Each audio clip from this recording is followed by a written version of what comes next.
In today's stock market, you need to look for reasons to buy stock because the stock market is going down, but some stocks will go up. And I believe there are two reasons to buy Lockheed Martin. The first one is called a HIMAR. This is what it looks like. The second one is called an F-35. This is what it looks like. We've got a war going on over in Europe, and we have an aggressor by the name of Vladimir Putin. He's been pushed back and didn't achieve what he wanted because of the HIMAR. Now, NATO is recognizing to stop him even further, they need to address the F-35. I'll explain to you in here, I'll bring you up to speed, and then maybe you can make a good decision on why to buy Lockheed Martin stock. Best of Us Investors presents Carrie Griegmeyer. Between now and October the 31st, I'll be giving away $1,000 for you to buy stock. Moo is adding to my contribution with 15 stocks worth up to $2,000 each. Find the links in the description. On September the 18th, I saw this on Sunday morning with Jane Pauley, and I wanted to share with you because then 3 days later, I bought my first Lockheed Martin stock, and then I'm going to buy more now. But first, let me show you what Jane Pauley showed me. It's been 6 months and counting of war in Ukraine, and an American-made weapon is helping Ukrainian forces turn the tide. David Martin reports. It's been a standard, largely unnoticed part of the American military arsenal for decades.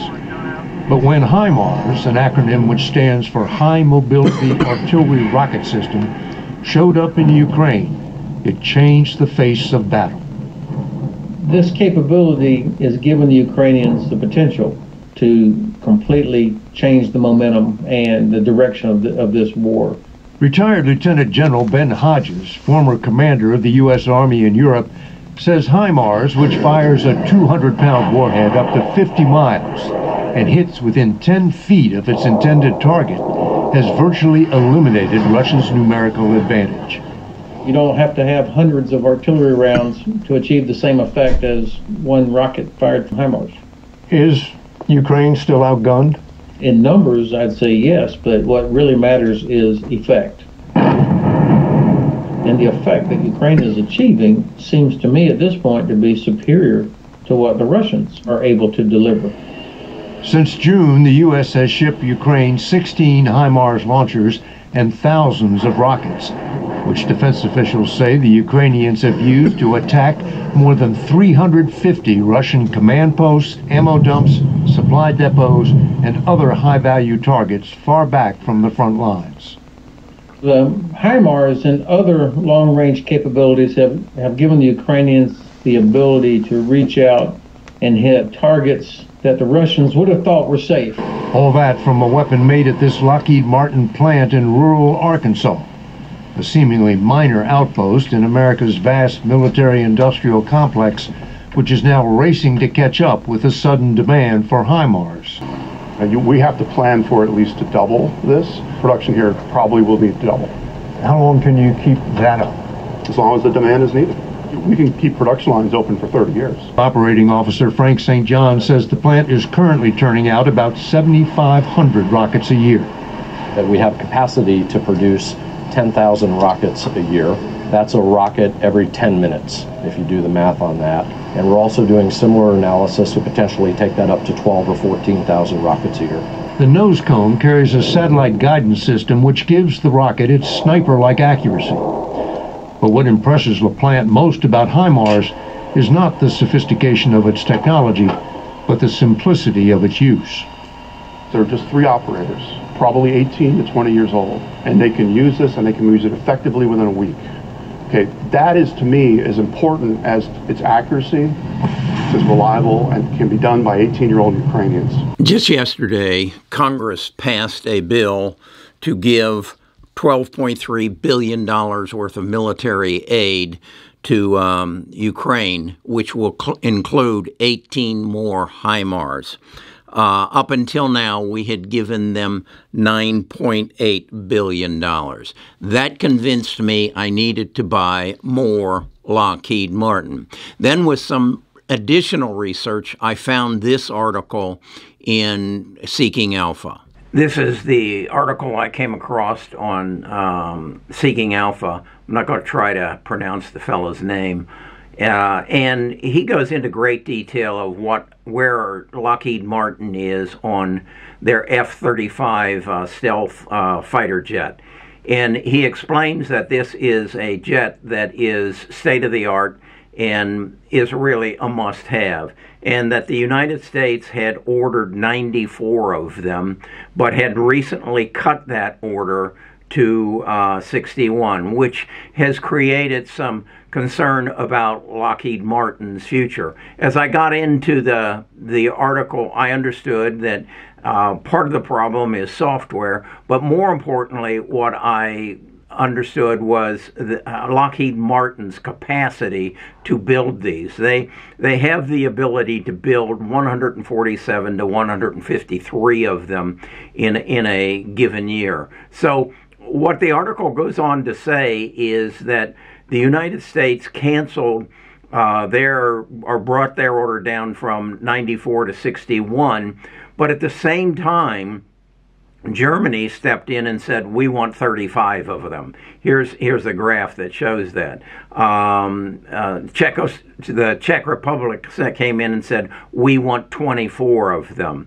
The Swiss came in and said they want 36, and Canada said they want 88. So in fact, the few that were canceled from the U.S. order were picked up by other countries. Now, and I got to thinking, why is that? And he explains in this is a homeland security plane. That is to say that this is a plane that if someone is invading you, or if you want to invade someone, this is what you would use. This is not probably a plane that would come off of an aircraft carrier. So we aren't really threatened by Canada and Mexico at this time. But the Germans, the Czechs, the Swiss, I don't understand the Canadians, but maybe that's for Great Britain. But the fact is, these people are threatened. NATO is threatened. And if you'll read The Gathering Storm by Winston Churchill, you'll recognize that it was so important that you don't let your adversary build their military complex faster than yours. And that's exactly what happened in Germany prior to World War II. The treaty after World War I said that Germany could not build their military, but they went ahead and did it.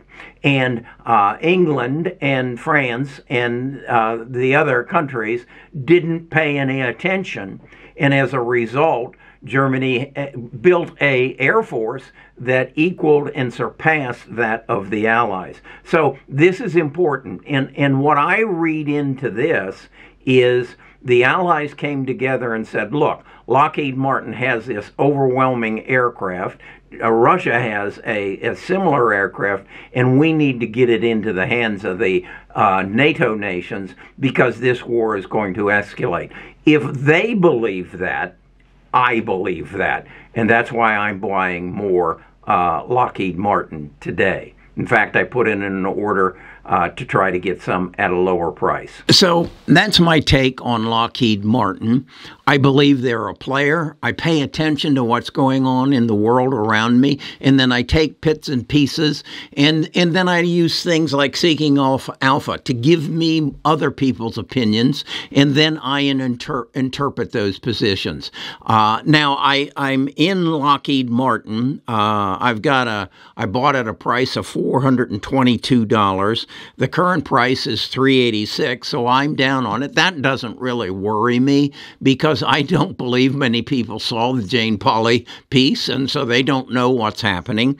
I've put in an order today at $382 because I think that's a support level, and I'll see if I can get that. And I'm going to dollar cost average to bring my my cost basis down from $422. But But I honestly believe that if, in fact, Vladimir gets more aggressive and does some stupid things, these fighter jets are going to be a necessity, and Lockheed Martin is going to reap the benefits because they have the best rocket launcher in the business. They just got an order today for 18 more of them, and they're going to be making these F-35s as fast as they can. That's how I approach the stock market. I don't worry about inflation because there's nothing I can do about that. I don't worry about interest rates because there's nothing I can do about that. And the stocks that I buy aren't really dependent on that either. I mean, it's a war. It doesn't matter if interest rates are 6 or 8 or 10%. It doesn't matter. So that's how I think. The interest rates will take care of themselves. But for this war to be either ended or it to go on, Lockheed Martin's going to be a major player. Much as I believe that in my future, genome sequencing is going to be a major player. It doesn't matter what interest rates are. So I don't worry about it. Now, I'm heavy in cash because I believe this market has too many obstacles in front of it, the biggest one of which we haven't talked about in this video, and that's China. Hell, we may need more F-35s in the near future. So that's Kerry Grinkmeyer. That's how I make investment decisions, and that's why I want to help you make investment decisions. And I want to reiterate that little commercial I put up in front. It is my goal. It is my goal to get you every penny that I make off of YouTube. I'll tell you more about that in the future.